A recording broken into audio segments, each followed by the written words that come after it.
Hola, ¿cómo están? Les saludo a todos los que están acá. Una alegría volver a verlos, a todos los que están conectados por YouTube. Un abrazo gigante, gigante, gigante. Hay una palabra que Dios viene trayendo en este tiempo por pura gracia y para nuestro propio deleite acerca, y yo le puse un título como la fe presente, ¿no? Esta forma en la que Dios, por algún motivo, decide hacer la creación y ubicarla en tiempo y espacio. Pero todo lo que ocurre en Dios ocurre en el presente. Entonces, ¿cómo resolvemos la fe si no es precisamente en un Dios presente, eterno, ¿no? Y todas las advertencias, la forma en que Dios obra en nuestra vida para que uno, en definitiva, cada vez que venga la crisis, se dé cuenta que nuestra fe no era fe, que creíamos,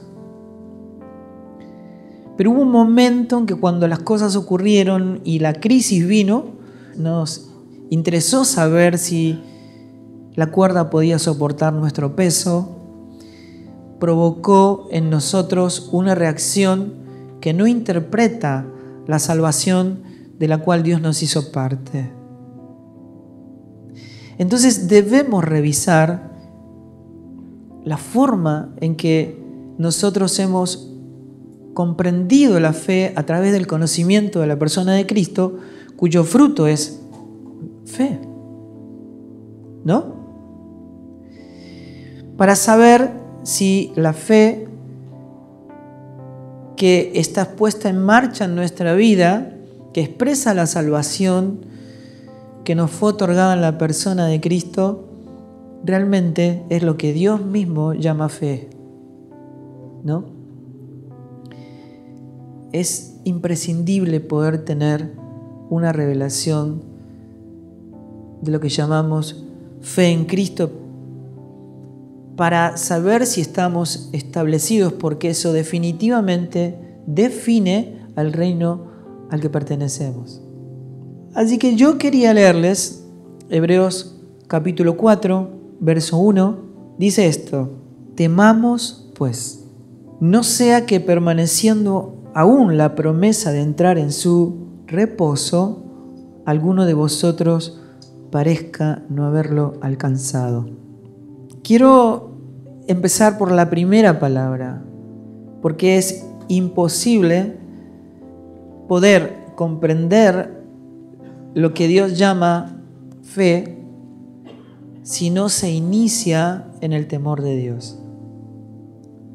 Si el temor de Dios no es quien sustenta la expresión del Dios en el que habitamos. Temamos pues. Habla no de un temor fóbico, sino de el temor de Dios. El temor de Dios que se expresa para preservación de la vida. ¿Qué quiere decir esto? La preservación de la vida del ser integral. El ser integral, cuerpo, alma y espíritu. O sea, es un temor que nos preserva del pecado, que nos preserva para Dios. O sea, para poder entender lo que Dios llama santidad, cuando decimos que ser santo es ser apartado para Dios, es que hay un temor que nos hace correr permanentemente hacia la única salvación, que es Cristo, que es Dios mismo, que nos preserva de los daños del pecado. Es este temor que nos hace correr hacia Él, que nos santifica, que nos aparta para Él, que nos preserva para Él. Temamos, pues. Como veníamos diciendo, la inmadurez puede ser tan dañina, puede provocar tanto daño a nuestra vida casi como la incredulidad. Por eso es imprescindible entender que fuimos llamados a conocerle, a ser santos, como aquel que nos llamó es santo, para expresar una madurez que nos permita ver las cosas como Dios las ve, desde la mente de Cristo, desde su sustancia, desde su persona, y llamar fe a lo que Dios llama fe, y llamar bueno a lo que Dios llama bueno, y llamar santo a lo que Dios llama santo. Ahora, si nos permite la tecnología, si Multimedia me lo permite, que ustedes vean este video de unos breves segundos, menos de un minuto, pero observen esto.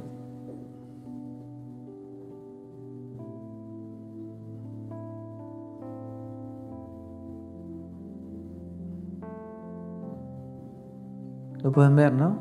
Ahí va. El otro chiquitito que está atrás, ahí, mira. Ahí va él, va a volver, vuelve.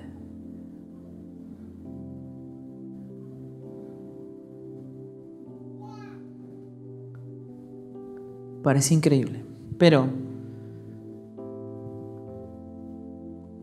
uno no puede decir, no puedo acusar a estos niños de ser temerarios. Básicamente lo que los impulsa a hacer esto es su propia inmadurez. Son niños. Y el punto es que un niño no teme a lo que realmente es de temer. Pero probablemente le teman a la oscuridad. Le temen a lo que no es de temer. Entonces Dios, llevándonos a un estado de madurez, nos dicen, temamos, pues, ¿a qué? Como hijos maduros, comprendiendo lo que nosotros fuimos llamados, temamos, pues. A veces, por nuestra propia inmadurez, creyendo en definitiva de que la iglesia es para cuadrar cifras, que mucha gente se acerque a Dios o que acepte a Cristo, como lo hemos dicho durante tanto tiempo, nos sentimos tentados a presentar casi a Dios como una especie de caricatura, ¿no?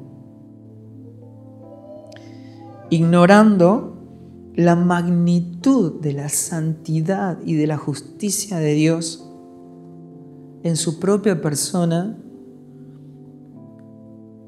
que llevó a aplastar a su propio Hijo en una cruz, entendiendo el inimaginable valor de la salvación a alcanzar en el sacrificio mismo de su propio Hijo en la cruz del Calvario.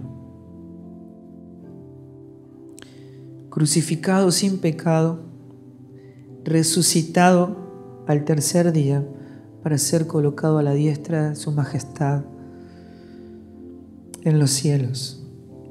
Es imprescindible que se nos revele quién es Él para poder actuar en forma madura y temer a lo que realmente es de temer. Éxodo 20:20 dice esto: y Moisés respondió al pueblo, no temáis, porque para probarlos vino Dios, y para que su temor esté delante de ustedes. ¿Para qué existe ese temor? Para que no pequéis. Para santificación. Para correr de todo aquello que no es Cristo. Quiere decir que hay un temor fóbico que te paraliza, pero hay un temor que te acerca a Dios, que te revela a Dios, que te modela y te salva. Lucas capítulo 12, verso 5 dice: os enseñaré a quién debéis temer.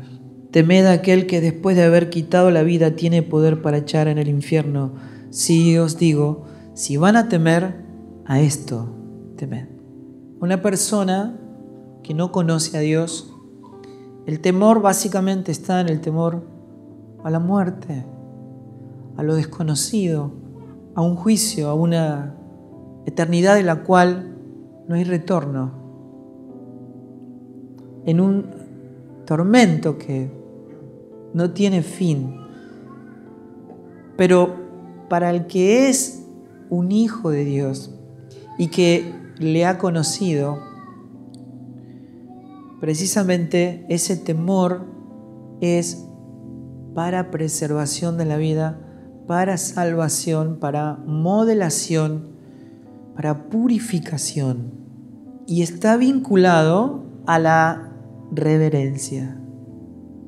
Ahora fíjense ustedes. Hebreos capítulo 12, verso 28, es una buena descripción de esto.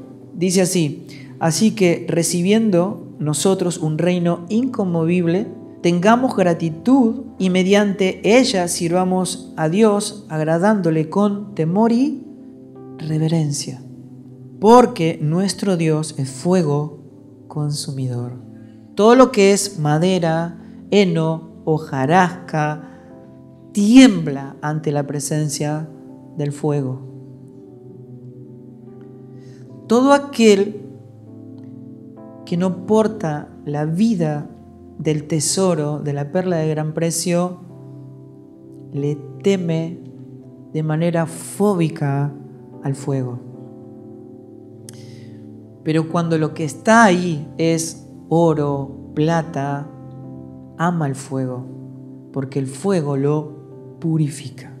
Así que con temor y temblor, acérquense, sirvamos a Dios agradándole, porque Él es fuego consumidor. Salomón decía en Proverbios capítulo 1, verso 7, el principio de la sabiduría es el temor de Jehová. Los insensatos son los que desprecian la sabiduría y la enseñanza. Lo que está diciendo es hasta que comprendamos quién es Dios y desarrollemos un temor reverencial hacia Él, no vamos a poder adquirir sabiduría de Dios. Nunca. Vamos a seguir actuando como estos niños del video, de manera irresponsable, teniendo temor a lo que no hay de temer y actuando casi de manera temeraria por ignorancia y pagando las consecuencias de ello. Y como en otras veces lo hemos dicho, hermanos, la inmadurez es muy cara. Es muy cara para nuestra vida, es muy cara para nuestra familia, para nuestro matrimonio, es muy cara para la iglesia, para el progreso del Evangelio y el propósito eterno de Dios para nuestras vidas. Así que si permanecemos como necios e insensatos, va a ser imposible poder entender y expresar la grandeza y la magnitud del Evangelio. Salmo 111, verso 10 dice esto: el principio de la sabiduría es el temor de Jehová, pero dice esto: buen entendimiento tienen todos los que guardan su palabra, los que practican sus mandamientos, los que hacen su voluntad. Lo que Dios está diciendo, si no hay temor para expresar obediencia, entonces no hay un entendimiento divino para vida. Así es como dice Proverbios 19, 23. El temor de Jehová es para vida. Lo podemos decir de nuevo. El temor de Jehová es para vida. Y con él vivirá lleno de reposo el hombre y no será visitado de mal. Recuerden esto. Moisés le dio un día de reposo al pueblo de Israel, porque ellos no podían, por su condición de destituido de la gloria de Dios, conocer a aquel que es el reposo. Les dio un día, pero nunca llegó el reposo al pueblo de Israel hasta que vino Cristo, el verdadero reposo. Y Él dijo: vengan a mí los que están trabajados y cargados, que yo los haré descansar. Y lo que está diciendo el escritor a los Hebreos es: temamos pues, no sea que permaneciendo aún la promesa de entrar en su reposo, alguno de vosotros no parezca haberlo alcanzado. Es caro. Filipenses capítulo 2, verso 12 y 13 dice: ocúpense en vuestra salvación con temor y con temblor, porque Dios es el que produce en vosotros el querer como el hacer por su buena voluntad. Uno se pregunta, ocuparme en mi salvación. ¿Quién es la salvación? La salvación no es algo, es una persona, ¿verdad? ¿Cómo yo expreso esa salvación? En la medida que esa persona crece en mí. ¿Cómo yo conozco la salvación que me fue otorgada? En la medida que yo conozco esa persona que es la salvación. Cristo en nosotros, Él es la salvación. Yo no puedo expresar salvación en mi vida menos que le conozca. No puedo expresar salvación o ver mi matrimonio salvado a menos que Él crezca, hasta que abarque mi matrimonio, mi familia, lo que es abordado por la persona de Cristo que está en mí. ¿Y cómo yo debo ocuparme entonces de esto? Con temor y temblor. Ahora, ¿por qué todas estas situaciones son abordadas con temor y temblor? ¿Por qué necesitamos el temor y temblor? Bueno, porque el egoísmo, la ira, la autoconmiseración deben ser abordadas con temor y temblor. Todo aquello que no expresa a Cristo debe ser abordado con temor y temblor para ser apartado del mal, para preservación de la vida que portamos. Recuerden que todo lo que Dios hace es para la preservación de la vida de su Hijo en nosotros. ¿Qué fue lo que el hombre perdió en el Edén? La vida de Dios. Pues todo lo que hace Dios en nuestra vida es para la preservación de la vida de su Hijo en nosotros. Hagan esto con temor y temblor.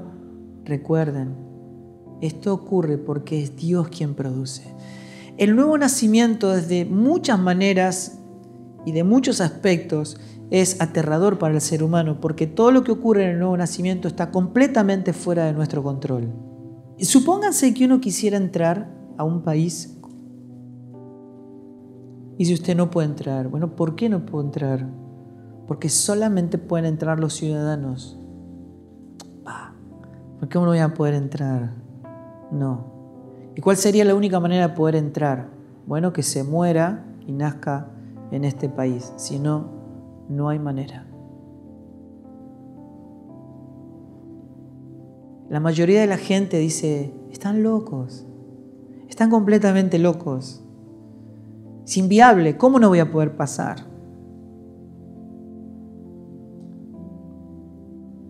Eso es lo que Jesús le dijo a Nicodemo. Es la locura del Evangelio. Si no naces de nuevo, acá adentro, en este reino, no vas a poder verlo. Nunca. Muchos de nosotros, de manera generacional, intentamos venderle a la gente una visa para poder entrar. No se entra, a menos que seas ciudadano del cielo. A menos que seas engendrado en ese reino. No hay manera. ¿Cuál es el precio? ¿Qué es lo que tengo que hacer para ver el reino de Dios? Te tenés que morir y nacer de nuevo en Cristo. Y cuando uno ve esto, se da cuenta que el temor del que Dios habla no se expresa en forma de amenaza, sino de don. ¿Por qué? Bueno, porque es Dios quien produce. Es Dios quien lo produce, el querer y el hacer. Es un don. Es un don gratuito. O sea, es un don concedido gratuitamente por amor, por justicia divina. Temamos pues. Dios está haciendo todo. Y no es de nosotros, todo es de Él y lo hace de buena voluntad. Temamos pues. El creador del universo, tu Padre, el sustentador y creador de todas las cosas, está obrando y lo hace de buena voluntad. Temamos pues. Cuando uno ve esto y recorre las Escrituras y entiende la cosmovisión de lo que Dios intenta revelar de su persona mediante su Hijo, uno se da cuenta que el temor de Dios no es un elemento o un concepto adicional al obrar de Dios, sino que es la forma en que se cumple el pacto. Está en la centralidad de la forma en que Dios obra mediante su Hijo en cada uno de nosotros. Si no nos llenamos del temor de Dios, de su reverencia, entonces nos va a abordar el temor de este sistema, del sistema de este mundo. Es lo que atendemos permanentemente en el vínculo fraterno, en la relación pastoral. Temor, temor, temor a que me pase esto, que me ocurra aquello, que le pase algo a nuestros hijos, que le pase algo a la gente que amamos, temor. Si no gobierna el temor de Dios, que es para preservación de la vida, nuestra vida se va a expresar siempre en una situación de riesgo.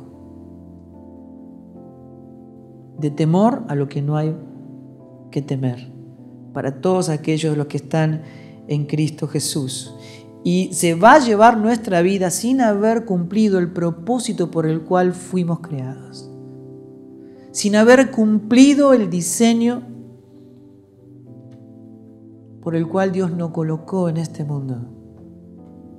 El miedo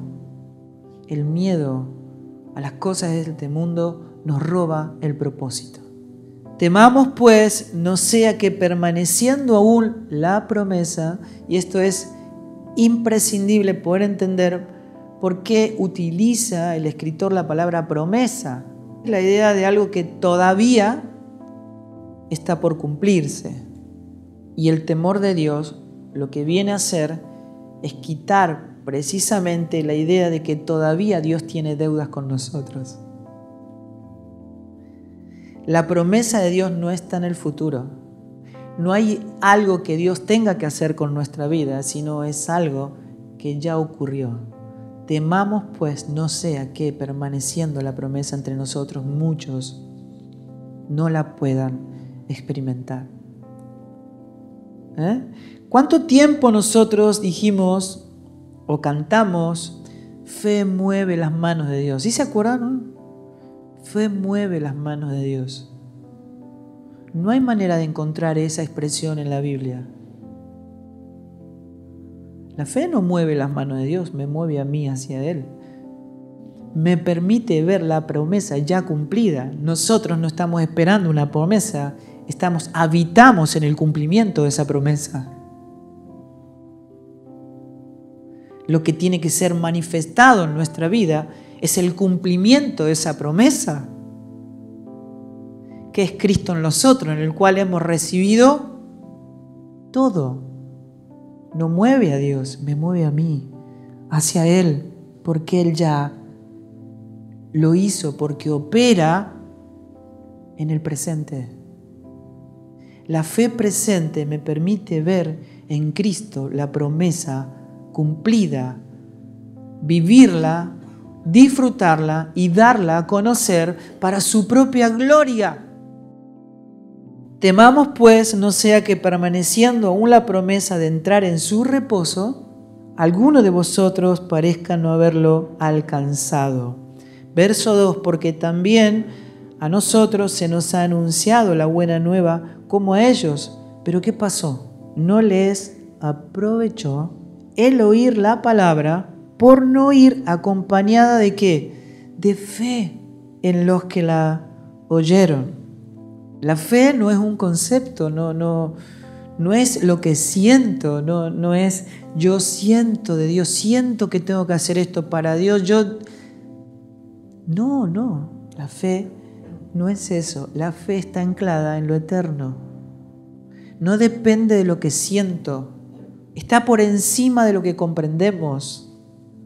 La fe está anclada en lo eterno y revela quién es Dios verdaderamente, quién es Cristo como la promesa cumplida en la eternidad de Dios, Cristo en nosotros, expresándose en la vida de aquellos que han nacido de nuevo. Es fundamental poder entender la diferencia que hay entre aquellos que están esperando una promesa y aquellos que por la fe habitan la promesa de Dios en el cumplimiento en su propio Hijo. Lucas 18:8, Jesús se pregunta, cuando venga el Hijo del Hombre, ¿hallará fe en la tierra?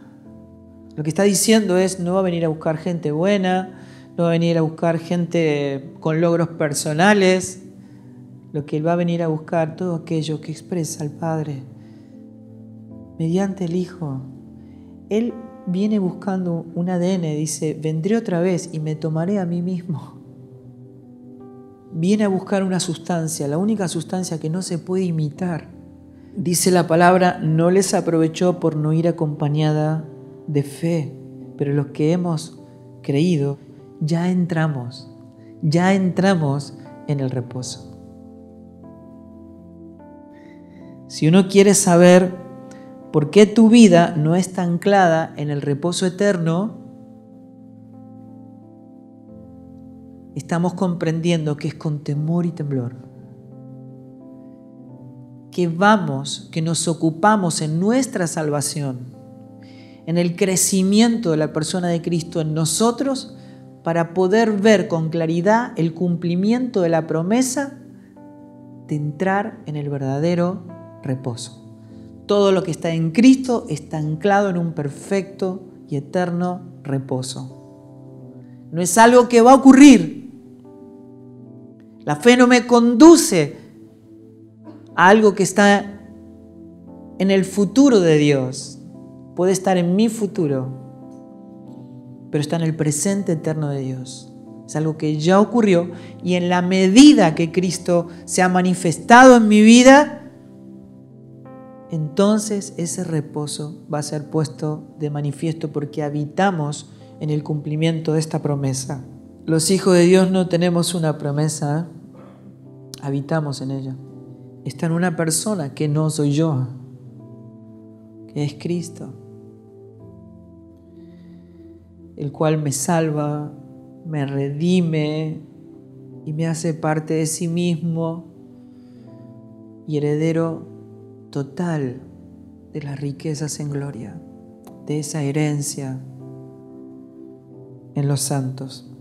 Y lo que es importante también es que ese temor y temblor que me permite ver el cumplimiento de la promesa se expresa siempre, como venimos hablando, en el kairos de Dios. Siempre se expresa en el tiempo de Dios, el momento justo, el momento en el que Dios lo diseñó para vida, siempre para vida, siempre para preservación de la vida del Hijo en nosotros. Lo cual, por supuesto, trata con nuestra ansiedad y nos permite, en la forma en que Dios lo diseñó, que lo podamos manifestar claramente en el tiempo indicado por Dios desde la eternidad. Cuando alguien dice, estoy esperando que el Señor cumpla su palabra en mí, lo primero que tiene que hacer es volver a leer Efesios capítulo 5, verso 29, que dice esto: porque nadie aborreció jamás a su propia carne, a su propio cuerpo, sino que la sustenta y la cuida, como también Cristo a la iglesia. ¿Desde cuándo a mí se me ocurriría pensar que Dios va a cuidar de mí? Dios cuida de mí. No está en el futuro. Él sustenta y cuida de su cuerpo, que es la iglesia. No es algo que Dios vaya a hacer, no es algo que tal vez Dios lo haga, no es una alternativa, es un hecho concreto que expresa la fe presente, la vida de Dios en nosotros. No me tengo que preguntar cuándo la palabra o la promesa va a ocurrir en mi vida. Dios, Cristo, sustenta la iglesia, sustenta, la cuida, es un hecho concreto. La palabra de Dios dice, no le des lugar al diablo. porque no ignoramos sus maquinaciones. Si el diablo tiene un logro sobre la iglesia, sobre nuestras vidas, es no permitiéndonos ver por falta de temor y temblor, no permitiéndonos ver el tesoro para que nunca identifiquemos quiénes somos en Él y quién es Él en nosotros. Cuando me extravío de la verdad, cuando me extravío de la revelación de la persona de Cristo, actúo como si yo no estuviera en Él, porque ignoro quién soy en Él. Ignoramos quién es Él en nosotros. Entonces, que ya sé que Cristo sustenta y cuida de mí, estoy esperando que las cosas ocurran. Entonces, cuando esto ocurra, la pregunta correcta sería: ¿hay una medida mayor de Cristo en mi vida para que la fe, como fruto de su persona, de su espíritu, me permita verme salvado? ¿Me permita verme en el cumplimiento de la promesa de haber alcanzado el verdadero reposo? ¿Cómo hago entonces yo para que crezca mi fe? Bueno, es muy clara la palabra: oyendo a Dios. Oyendo a Dios. Y la manera de oírlo es por su palabra. Oyéndole. Es por el oír. Y el oír la palabra de Dios es la forma en que Cristo, por su Espíritu, se revela como la palabra.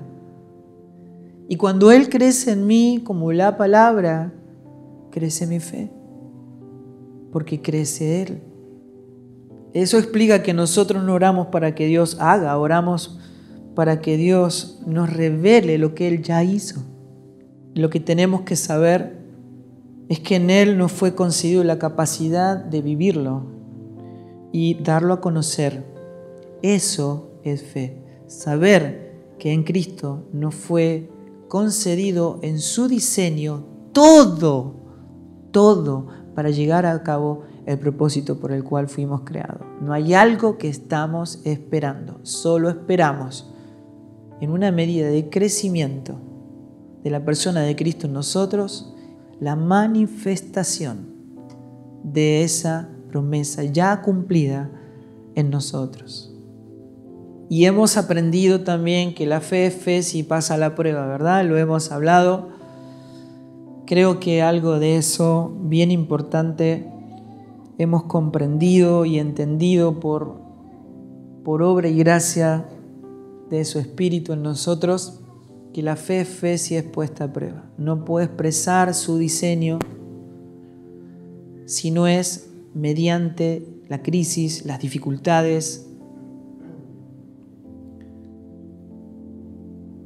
Es como expresa por subsistencia el diseño como respuesta, como solución en nuestra vida a todos los problemas y circunstancias que produce la vida del ser humano, ¿no? Como consecuencia del pecado. Judas, en el verso 20, dice: ustedes, en cambio, queridos hermanos, manténganse en el amor de Dios, edificándose sobre la base de su santísima fe. Permanezcan en su amor, permanezcan en su palabra. La fe nos da a conocer a Cristo como el fundamento de todo lo que Dios edifica. El fundamento de la edificación divina de Dios, Judas le llama santísima fe. Es la manera en que Dios lo logra en nosotros. Es así que podemos decir: si vivimos, para Él vivimos; si morimos, para Él morimos; sea que vivamos o que vivamos, somos del Señor. No podemos ver pastoreados, como dice la palabra, aún después de la muerte, porque la ciudadanía nuestra está en los cielos. La iglesia es un pueblo espiritual. Habitamos la eternidad. Muchos de los que están en Cristo en algún momento de su vida abandonan su posicionamiento su posición en la fe, porque nunca pudieron hacer un abordaje de una fe genuina. Una fe que se expresa como la resolución del cumplimiento de una promesa eterna en nuestra vida. Siempre fue una fe ilusoria, creyendo de que Dios tenía que resolver mis problemas, porque nunca pude ver mi vida resuelta en Él.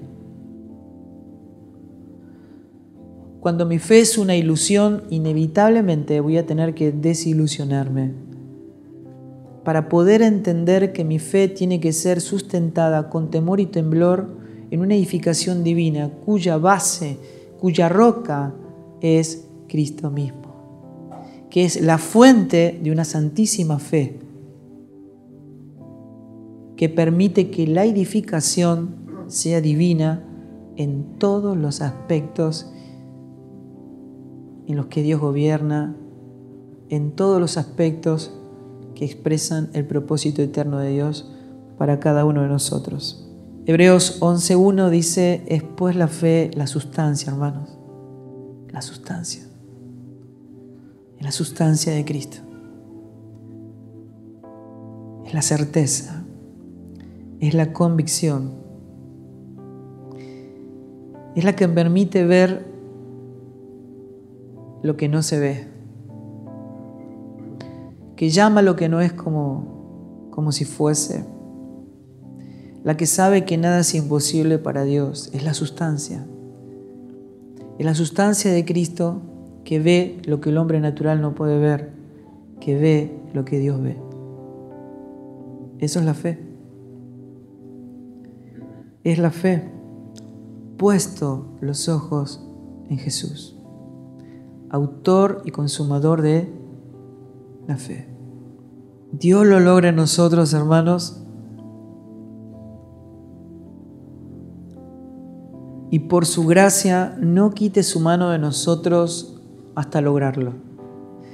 Que definitivamente no puedas trasladar de ser personas eventuales e incidentales a estar establecidos sobre la roca eterna. Y entender la fe en la manera en que Dios la reveló mediante su Hijo, de manera divina y eterna, para no pasar toda la vida esperando que ocurra algo que en realidad ya ocurrió. Estar en Él y actuar como si no lo estuviéramos, solo porque nunca se me reveló por su Espíritu que habitamos en el cumplimiento de esta promesa. Hermanos, podemos entrar en el reposo. Podemos. Solo hay que ir con temor y temblor. Ocuparnos en nuestra salvación.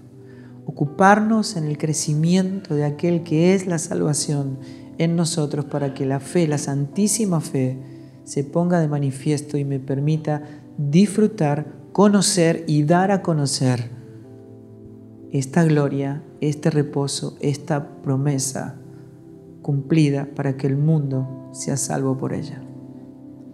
Le mandamos un abrazo gigante y nos encontramos en el próximo encuentro. Muchas gracias.